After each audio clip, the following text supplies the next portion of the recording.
Hi, this is Sarah from the Savvy Professor, and in today's video, we'll discuss why your LG washer isn't starting a cycle and how to fix it.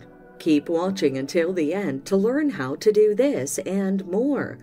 A faulty electronic control board.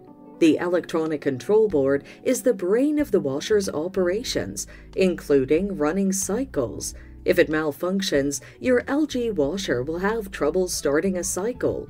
Call a professional service to check if the electronic control board is faulty and replace it as needed.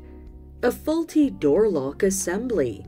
If your LG washer has a faulty door lock assembly, the door latch will not engage properly when you close it, preventing the washer from starting a cycle. If you notice problems opening or closing the washer door or the washer displaying a door lock error code, you'll need to replace the door lock assembly to resolve the issue. A faulty user interface. The user interface enables you to turn the washer on and off and adjust the wash cycle settings. If it's faulty, it'll become unresponsive and you won't be able to start a cycle on your LG washer.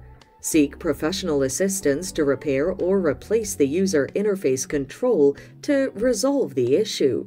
So, there you have it. These are the possible reasons why your LG washer isn't starting a cycle and how to fix it. Thanks for watching. Till next time.